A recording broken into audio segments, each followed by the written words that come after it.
And hello YouTube, this is GS Mouse Smart, and I'm today on a brand new video for Gaming with GS, and today we're on Guild Wars 2. We're going to talk about the Ember Bay map, the recently released map on the Fire Island chain, releasing with Living World Season 3, Episode 2, Fire Rising.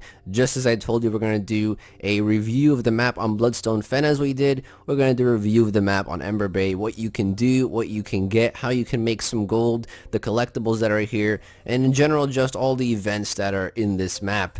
But we also have a special guest here today, and who are we here with? So I'm Elias from the channel of the same name. I usually do music videos, my own music productions, but I'm also gotten into Guild Wars 2 and I also do some Guild Wars 2 videos. Right, so he's actually done a few Guild Wars 2 guides, so if you want to check his channel out, I will have a link in the description below, and you probably find some things very helpful there. But what do you think about the map? I thought the map was actually really well done, and just as my first impression was from the Maguma Jungle we saw it in Guild Wars 1, and then Maguma Jungle in Guild Wars 2 looked really well done, and I basically got the same impression with this one. It was just 10 times better. Everything looked gorgeous. Personally, I was quite surprised at the size of the map.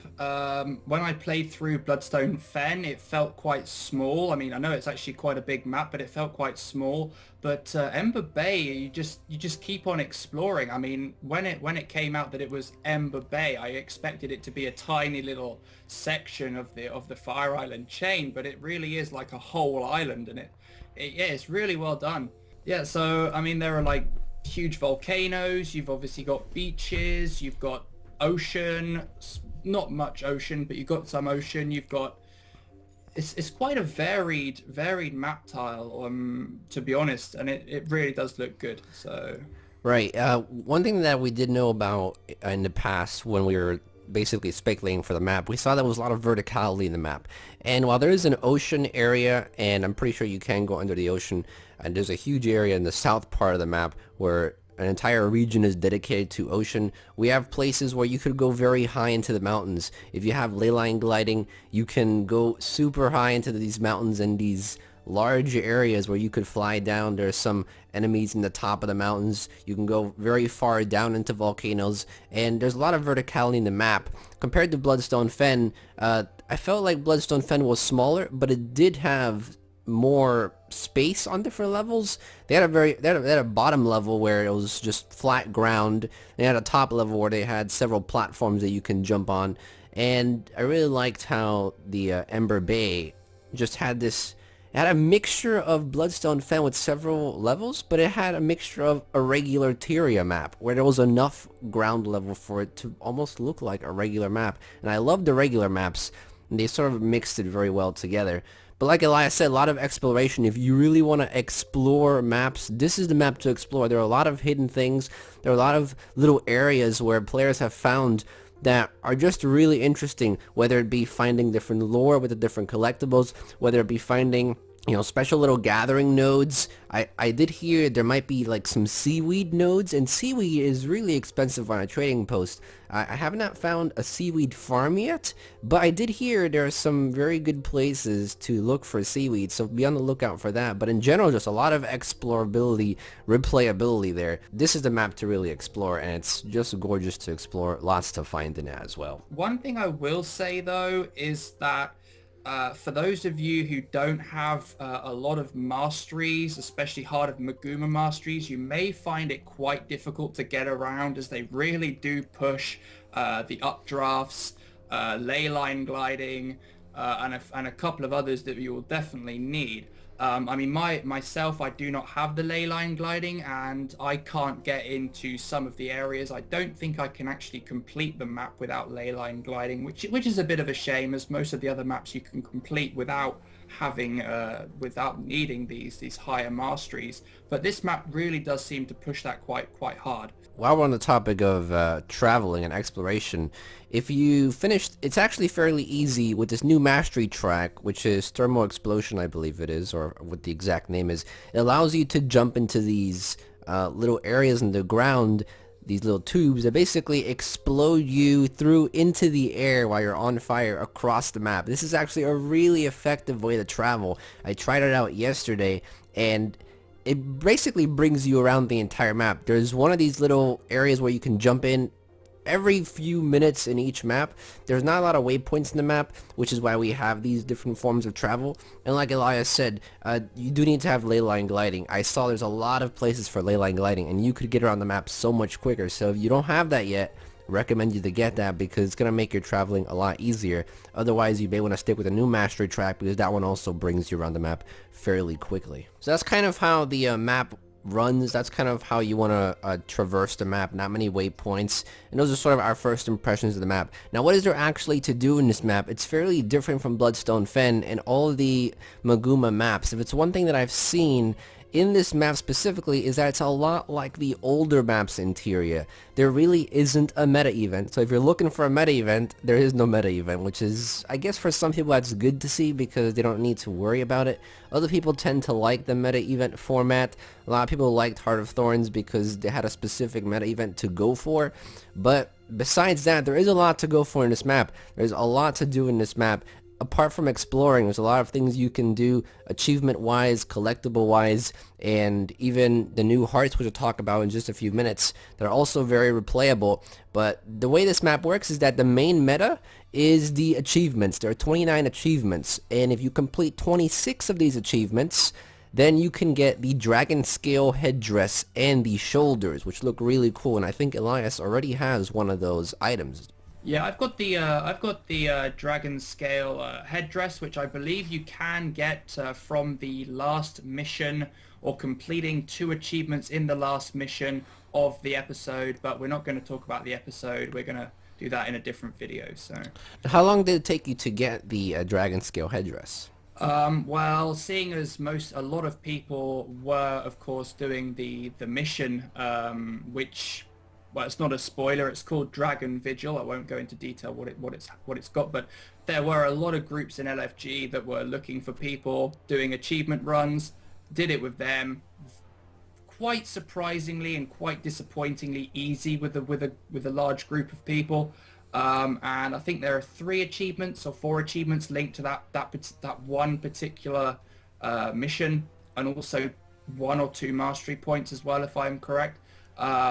And I just got it after completing the mission. So, now speaking of it, the achievements being very easy, while we're on the topic as well, what do you think of the map as far as difficulty goes? Because I felt like it was I think the map was easier than the Maguma jungle maps. I don't know if that's something they did on purpose because people complained about the difficulty of the Maguma maps, or if we've just gotten used to the way these maps run, but it felt fairly easier to me. When I first ran Bloodstone Fen, which I did with my level 80 Thief, my level 80 Daredevil, I found that Bloodstone Fen was extremely difficult. I mean, I found that the White Mantle NPCs, the enemies, actually played like sometimes better than humans do in the PvP of Guild Wars 2. And I found them really difficult. But in Ember Bay, the enemies are annoying, but then they're not difficult. I'd say it's easy. I'd say it's like going through Iron Marches, to be honest. Yeah, Bloodstone Fen did seem more difficult to me as well. I'm only running a straight up power build, and I died quite a bit in Bloodstone Fen. I died quite a bit even in the story mission runs in Bloodstone Fen. But I have not died yet in Ember Bay, even through my first run through, so seems to be fairly easy. So the main meta event is the achievements that you want to be going for, but apart from that, there is a jumping puzzle as well, which I think is in the northwest region of the map. Both of us could not find it yet. I think you need to have ley line gliding or updraft gliding or something to access it. A lot of people have had trouble finding it, but I did hear it's fairly hard to complete.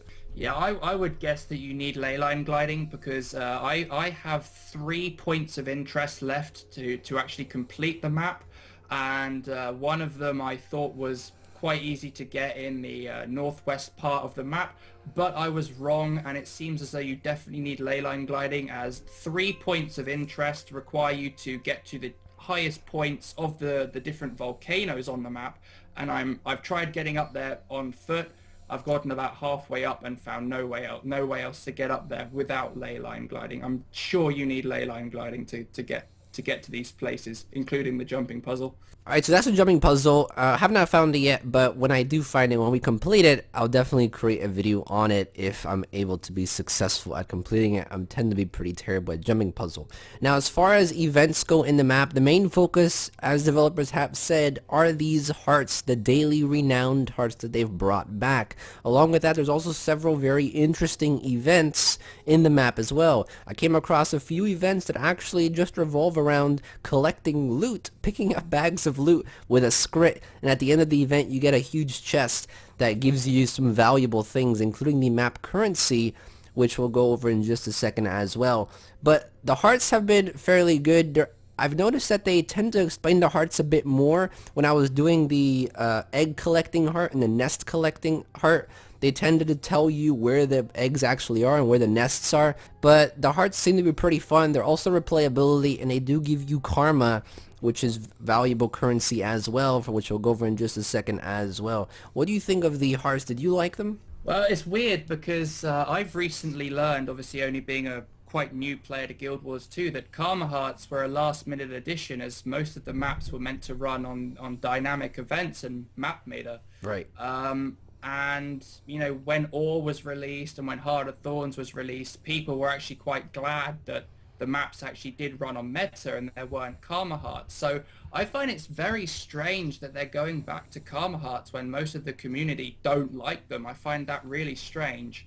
But the hearts are very easy to complete. I think 4 out of 5 of them are literally just kill the local enemies, so you can pretty much do that in 5 minutes. And then you have the other one, which my colleague just spoke about, which is getting eggs and pearls and stuff. So they're very easy, but they do give karma. So I don't know if they were brought back because apart from recompleting the maps with different characters, there's no other way to really get karma. So I don't know why they were brought back, but they're pretty easy to do, I suppose. Now, the reason why I think they were brought back, and this is actually another thing that you can do in this map, is there are daily achievements for this map. Just like you have your regular dailies, just like you have your dailies in Bloodstone Fen, you also have your dailies in Ember Bay. I really like how they've basically moved this daily system across the different maps. It gives you an incentive to go to these different maps and do the dailies, and I really like that system. Now, one of the dailies in Ember Bay is to complete at least 2 hearts. I think people are liking these hearts a bit more because they actually reward you with a box that gives you valuable map currency. These hearts don't only give you karma. Obviously they give you karma individually, but if you happen to complete the daily achievement for that map, you do get some more valuable things, and I'm guessing that's why people tend to like these hearts a bit more. I've only seen positive things being said about these map-specific hearts. The dailies are actually pretty good because they do, it's a bit like the Tyrion ones, like Daily Mystic Forger and stuff. But Right. instead of giving you the Writ of Experience, they'll give you a Writ of Maguma Mastery, Writ of Maguma Experience, which is again an auto-consume but works towards the Maguma Masteries. They give you a sip of liquid karma, I think, and then a couple of the Petrified Wood currency, which we'll go into more detail in a minute. But I quite like the dailies. I think they're easier than the Bloodstone Fen ones. Again, I'm finding this map is easier than Bloodstone Fen. I think they went a bit overboard with Bloodstone Fen, to be honest. So far, you can do the events, you can do the jumping puzzle, you can do the collections, which I'll go over in just a little more detail of what these collections actually are. You can do the hearts, and all of these things basically give you karma. They give you Petrified Wood, which is the valuable currency. If you remember, in Bloodstone Fen we had rubies, blood rubies. That was the valuable currency there. The valuable currency in this map is Petrified Wood. Now, what you can do with these currencies when completing all these different activities, you can actually use Petrified Wood to buy some ascended gear, such as an ascended backpack and ascended accessory. Now, the reason why I think they picked these 2 ascended items is because a backpack tends to take a while to craft, especially if you're using like the quiver backpack, which I'd never craft because it takes a ton of materials. Even if you're going after an easy backpack like Mastery, it still requires a lot of gold. It still requires you to log in every day to get specific materials. But the Ascended backpack from Ember Bay, all you have to do is get a ton of Petrified Wood. The same with the Ascended accessory. Usually you have to complete a lot of guild missions to get an Ascended accessory, but in here, in Ember Bay, you can get an Ascended accessory through Petrified Wood.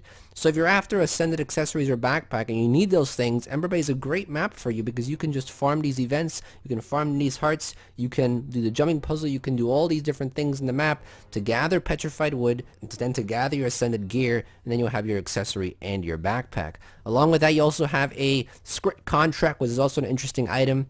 There's also different minis you can buy. The script contract specifically is the most interesting item, I feel, because it does allow you to open these little script stashes around the map.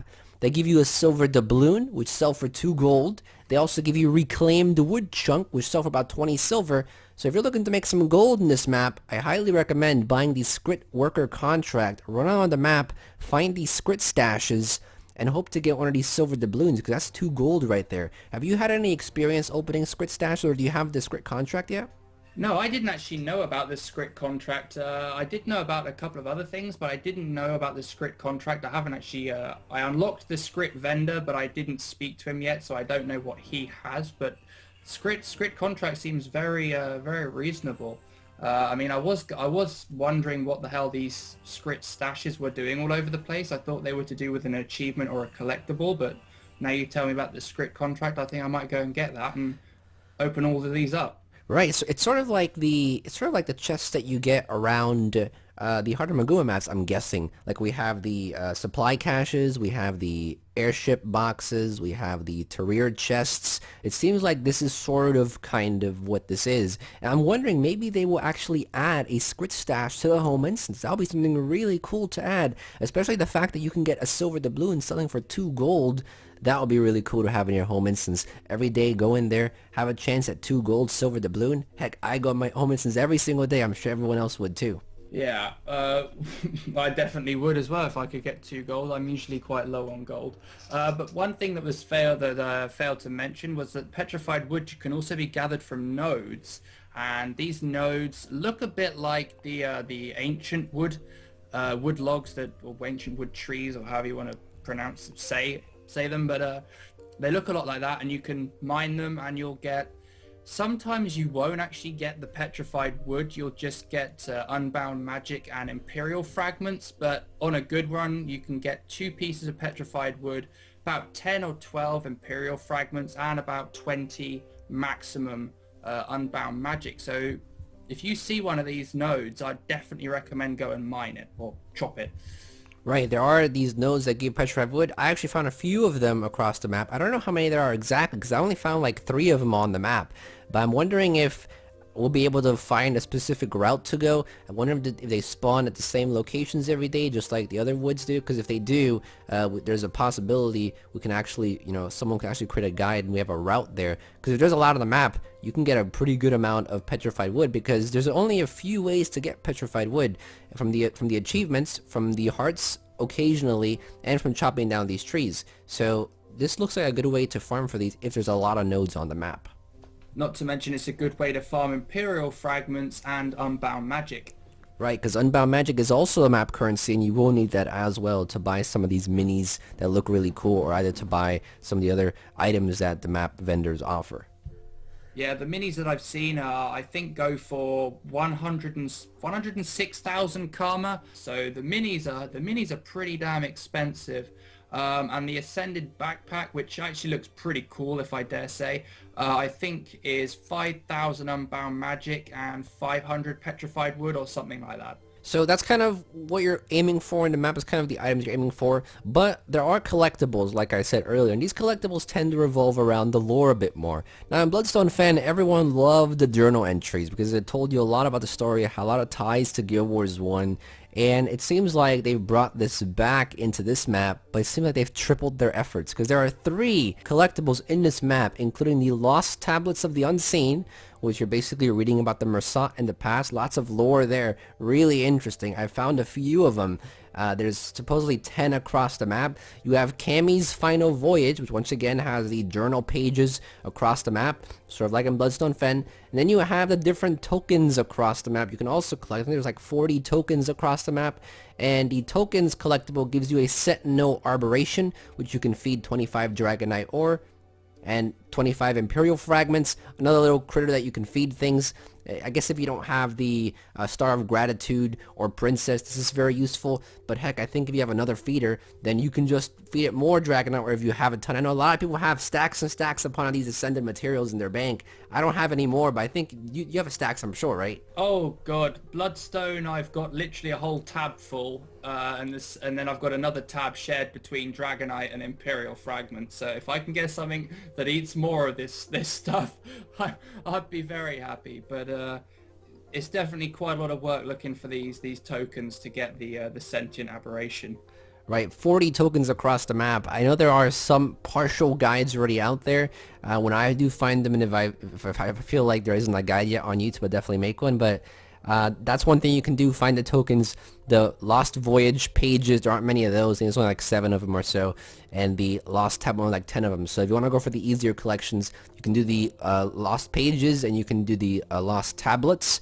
But those don't give you anything special. They do give you 2 bags that have a chance of giving Ascended material, so you can try your luck at those. But those are the 3 collectibles in the map, very heavily lore based, and I've seen lots of positive feedback around these collectibles. I've opened a few of them, and I've seen some pretty good stuff in them as well. So the map is sort of split up into, I believe, about 4 different sections and a boss. Now, I will say that a boss pretty much spawns in each of the 4 or 5 areas. Okay, I actually only encountered, I think, one of those bosses, which was a champion, I think, Jade, which was in the northwest area or so. So I haven't actually encountered all the bosses, but if you have, you can definitely give some word on them. So in the main spawn area, there isn't actually a boss, but moving round to the Skrit, you have a champion Karka that spawns, and there is also another boss there, but I can't think of the name of it. I haven't actually beat that boss. In the northeast, there's nothing because it's literally just a cliff and the ocean.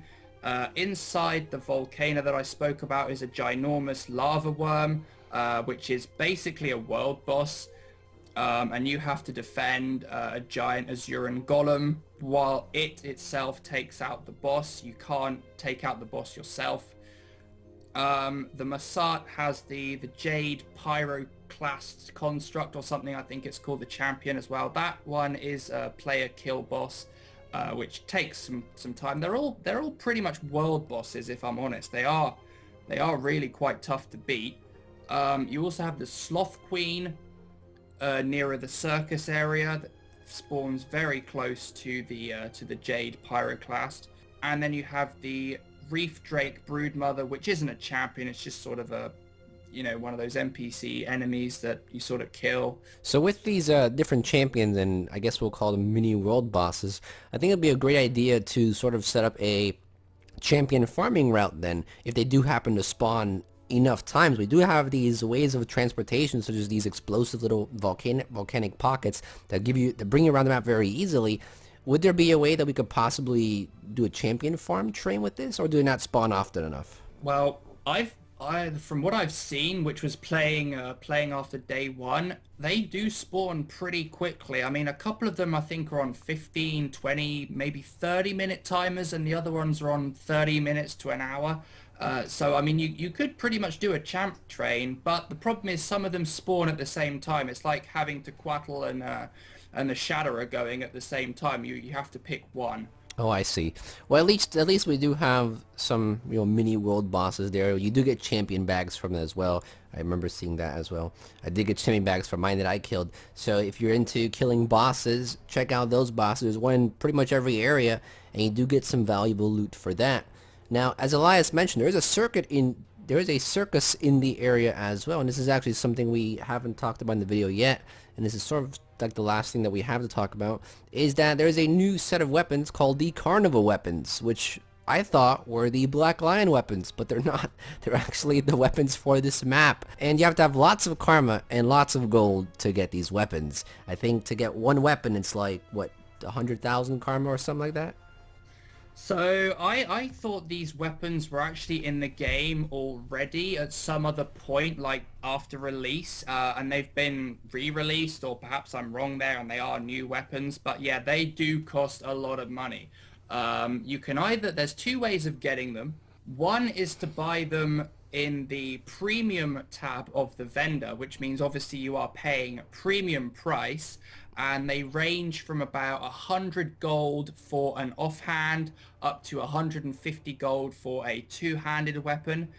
The second way of getting them is to complete the Karma Heart for that area, the Circus area Karma Heart, which is done by Vice Chef something. Once you've unlocked that merchant, you are able to purchase a circus ticket for 10,000 karma. And once you've got that amount of circus tickets, you will get a hefty discount. I think it's the patron tab, which will give you a hefty discount on the weapons. The 100 gold ones go down to 80 gold, so it's not a huge discount, but for those of you who are a bit strapped for cash, it's still very much appreciated. And the 150 gold weapons go down to 120, I believe. So that's how you obtain them, but they are expensive. So it's 10 tickets for each weapon, so that's 16 times 10,000. Well, no, it's 16 times 10, so it's 160 times 10,000. So that's a lot of karma. Which is like 1,000,000 karma over there already. Hang on, let me just calculate it because I'm incredibly bad at maths.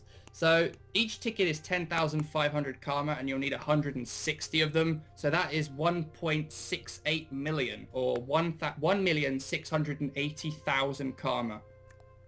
And that's excluding the gold that you still need to pay on top of that with the discount. So this is one of the main ways that you're going to be using a lot of karma. Not only does karma come into play with the different vendors that give you the minis, that give you the script contract, but those tend to have very low karma costs. The main karma cost in this map, and which everyone is talking about, if you have lots of karma, here's a good way to spend it, is to buy these circus tickets for 10,000 karma and then get these huge discounts on these weapons to lower that huge cost on these carnival weapons.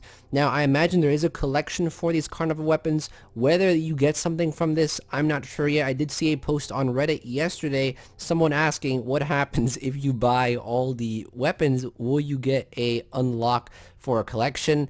You probably need to have maybe close to 1,000 gold or something like that, but it requires a lot of gold, it requires a lot of karma. And if any of you have completed the collection, let me know in the comments section, because I love to see if there is some title you get, some type of reward, some type of loot. Maybe you get some type of ascended gear.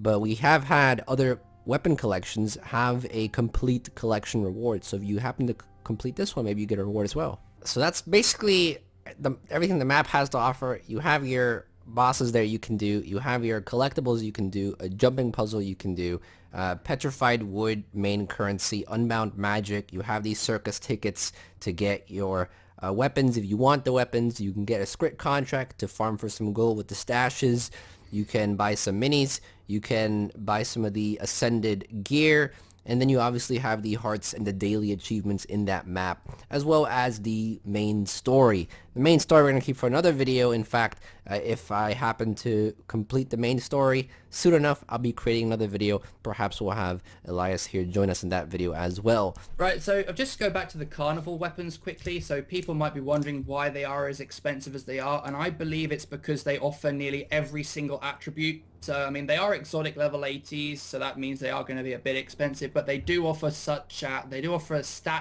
prefixes such as Celestial, Vipers, Trailblazers, Sinister. They offer the whole lot that you could want, which is probably why they are as expensive as they are. So that pretty much covers the video. That's kind of what you do in the map. That's kind of how you get these collectibles done, what's important in the map. For the next video, I'm going to be doing a summary of the Reddit AMA.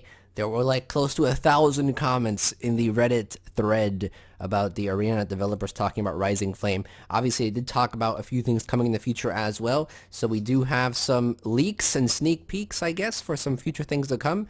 I know some people asked questions about that. So that will be the next video. We'll summarize that as we usually do. And then we'll also have sometime next week, hopefully, the summary of the Living World Season 3 Episode 2 that Elias has already finished and I have yet to finish. We'll see if we can do that as well. So yeah, I've definitely got some things to say about that. So yeah, I'd love to come back and talk about that with you. Great. Well, you were great having you here. Thank you for joining us. It was Thank you for having me. It was nice to have someone else talk about the video. Hopefully it isn't too long, but I think I'll edit it fairly well so it's not too long. That's most of the video. Thank you for watching, everyone. If you enjoyed the video, go and leave it a like. If you want to talk about anything in the comments section, any questions, I'll definitely be down there answering any questions you have. As usual, talking with you guys. Haven't subscribed to the channel yet.